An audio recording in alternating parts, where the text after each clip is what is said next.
Disabled persons, also called differently abled persons, have been an integral part of our country's population. With a view to providing equal opportunities and protecting the rights of the disabled, the Union government passed the Persons with Disability Act in 1995. Various kinds of disabilities covered under the Persons with Disabilities Act, also commonly known as PWD Act, include blindness, low vision, leprosy cured, hearing impairment, locomotor disability, mental retardation, and mental illness. Until the year 2000, there was hardly any authentic data available about the extent of disabilities prevailing in the country. For the first time in the year 2001, disability data collection was also included in the national census. The census data revealed that there were 2.19 crore disabled persons in the country in the year 2001.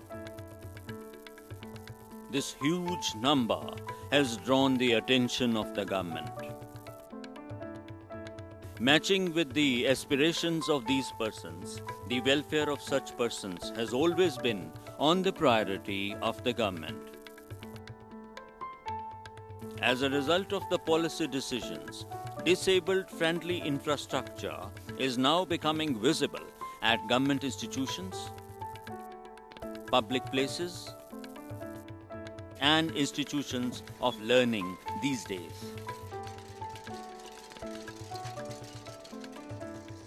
Observing 1981 as the International Year for the Disabled, setting up of Rehabilitation Council of India in 1993, enacting PWD Act in 1995, and National Trust Act in 1999 have immensely helped in creating favorable atmosphere for mainstreaming the disabled. After independence, the primary responsibility for the rehabilitation of the disabled was given to the Ministry of Welfare, now known as Ministry of Social Justice and Empowerment. Basically, for many years, this had been the ministry who was doing a lot of work for the disabled, but the number being very large in this country of this community and the requirements of inputs being too big, it was envisaged that other ministries should also participate for the welfare of the disabled. The central government further intensified the efforts to bring the disabled into the national mainstream by involving other ministries like Ministry of Health and Family Welfare, Ministry of Labour and Employment, Ministry of Urban Development, Ministry of Rural Development, and Ministry of Human Resource Development in making consistent efforts to rehabilitate and empower the disabled. It has been observed that almost all categories of the disabled can be trained to some extent in a variety of vocations to enable them to earn their livelihood. Experiences have shown that early identification of the disabilities education, and training of the disabled persons can make them self-dependent to a great extent. This must be realized that investment in disability is an investment in ability and productivity, because a person who would otherwise have been a burden to society can be made independent in his existence and productive. There are numerous examples of people who have contributed a lot to society in spite of their severe handicaps. It may be noted that persons with severe and profound mental retardation and orthopedic disability may find it extremely difficult to learn vocational skills aimed at making them participate in economic activities. Such categories of persons can only be trained in activities of daily living to make themselves somewhat independent. The National Policy on Education 1986 reiterates that appropriate formal and non-formal programs of technical and vocational education be devised for the persons with different types of disabilities. With a view to ensuring fair share to the disabled in technical and vocational education, the Government of India made provisions at appropriate levels in the country. In keeping with the government's priorities, under the World Bank assisted project for capacity building and quality improvement of technical education during the period 1990 to 1998, a special institute, namely Ambedkar Institute of Technology for the Handicapped, was set up at Kanpur. The JSS Polytechnic for the Handicapped at Mysore was also strengthened to impart quality technical education to the disabled. The Ambedkar Institute of Technology for the Handicapped offers 3 diploma level programs, namely Modern Office Management and Secretarial Practice, Architecture Assistantship, and Computer Science, with an intake of 40 students in each course. This institute also offers degree courses in Electronics Engineering, Computer Science and Engineering, and Chemical Engineering, with an intake of 30 students in each course, wherein the disabled students get preference in admission. The JSS Polytechnic for the Handicapped offers courses in Computer Science, Architecture, Electronics and Communication Engineering, and Commercial Practice for the physically challenged and hearing impaired. Besides, the Polytechnic also offers 3-year diploma in computer applications for the visually impaired persons. Special softwares like JAWS have been installed for the benefit of visually impaired students. This software converts a normal personal computer to a talking personal computer. For orthopedically handicapped, special equipments have been provided. A person with shaking hands can use a big keyboard and a big mouse which require hard pressing. A person who has lost both the hands can use either a head-operated keyboard or a voice sensing software called Dragon, naturally speaking. The Ministry of Human Resource Development, Government of India, during the 9th 5-year plan conceived the idea of integrating persons with disabilities in the mainstream of technical and vocational education, and decided to launch this scheme from 1999 to year 2000.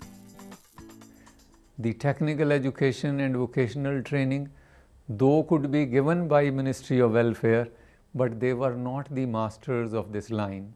And therefore, at one stage, MHRD picked up the threads and started programs for the disabled in this country.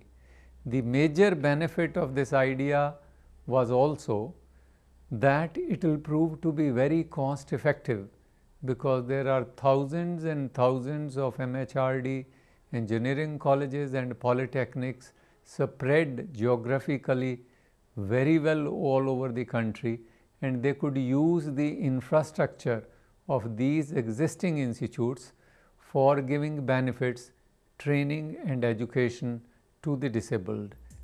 During the year 1999-2000, 50 polytechnics and engineering institutes were identified across the nation to implement the proposed scheme.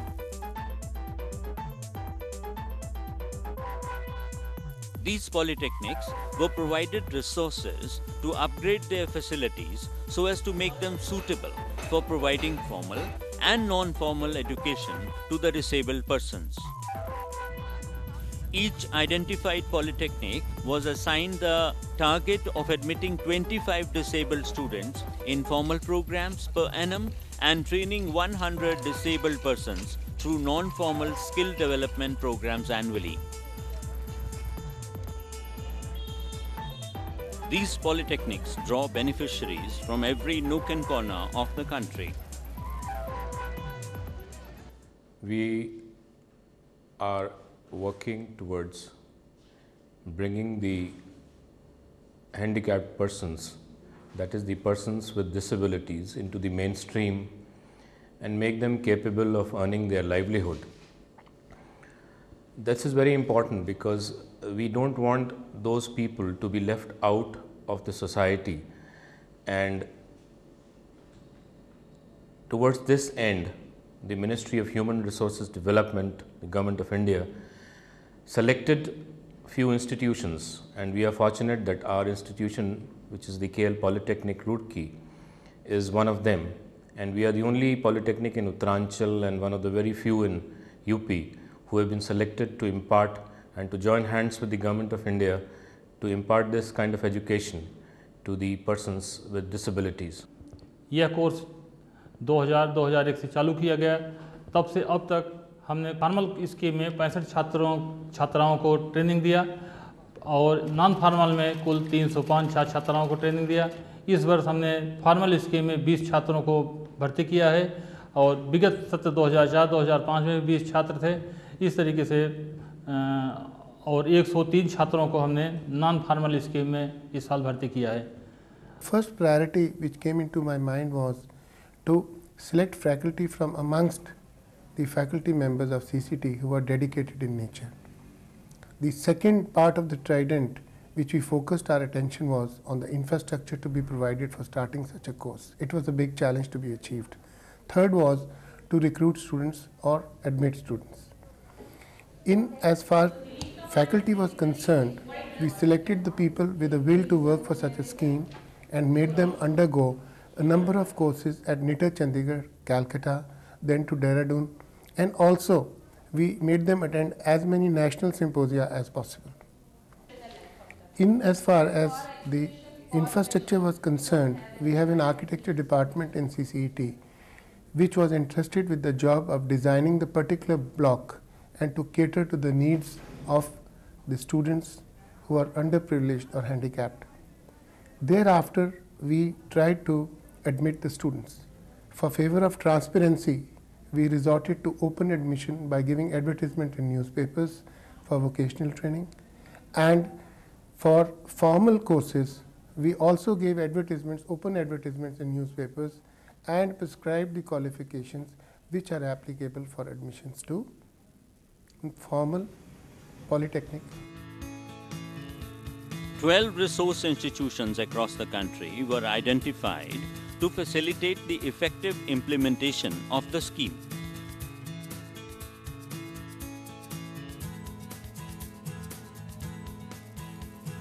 These institutes, along with the 4 National Institutes of Technical Teachers, Training and Research, including the one at Chandigarh, are also making significant contribution in implementing the scheme. Some of the responsibilities entrusted to these resource institutes are to sensitize the identified polytechnics, engineering institutes, and society at large to the cause of disability, to prepare curriculum for non-formal programs. To prepare print and non-print instructional material for non-formal programs.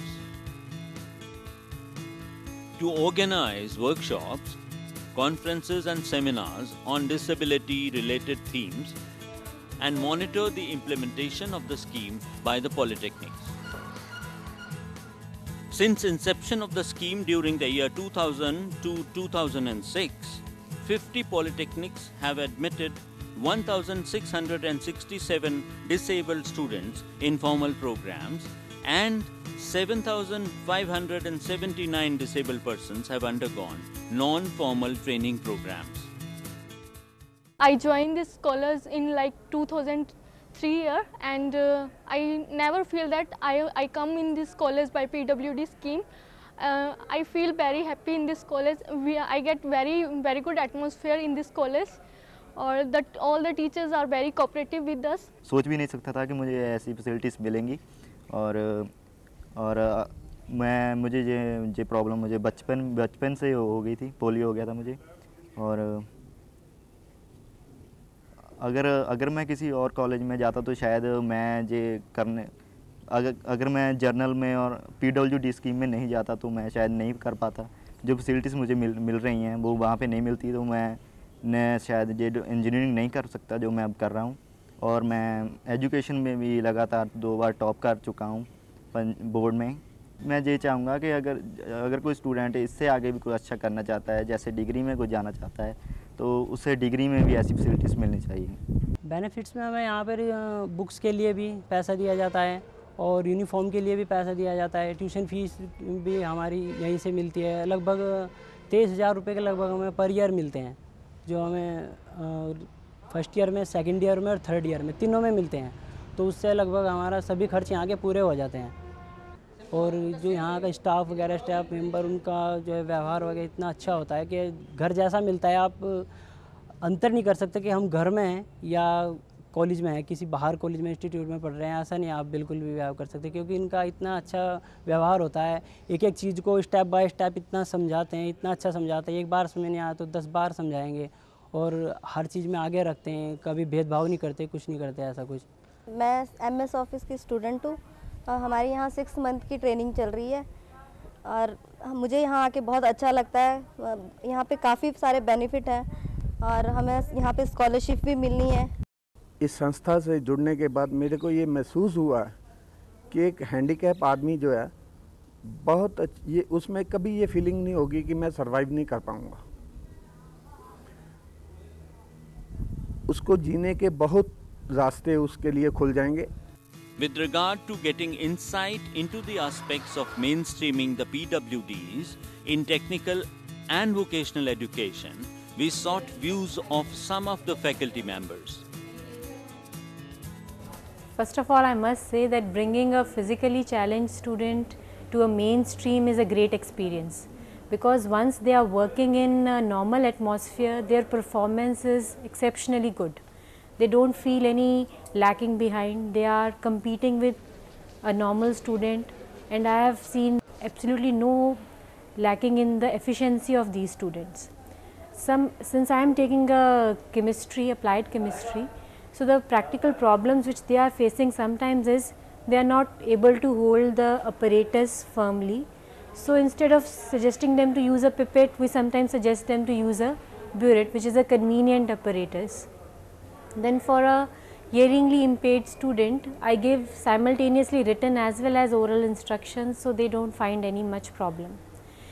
Their performance in analysis is exceptionally good because they are very precise, they are very determined in getting good results. In architecture, I find they have really excelled. Even in all the classes, by the time they come to the final year, their imagination really improves very fast. And other problems, if you are asking me what challenges we are facing, I don't think I face any problem in teaching them, because more or less they are not working on any machines in architecture. They are working, these days they are working on CAD only. In computer education, I mean, even handling computer, they are very fast. I will just describe an experience. There is a boy who is hard of hearing, and he was sitting at the last bench initially I couldn't find it why he's not attentive or he could not speak his attendance. After 1 or 2 days, I could find that he is hard of hearing. From next day onward, I guided that boy and asked the other students to leave a seat for him on the first desk so that there should not be any difficulty in hearing problem. And second thing is, as far as their capability is concerned, they are always inclined to learn the things. Best part is normal students has accepted PWDs in every sphere of their life activity, whether it is academic, cultural, sports or in any other activity, and they are helping each student in a big way, whether they are hostlers or day scholars. Many of the trained persons are now successfully engaged in a variety of economic activities.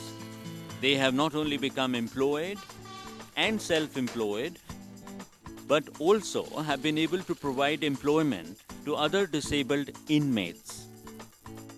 Kanhaiyalal polytechnic Roorkee school से हमें 5,000 रुपये मिले।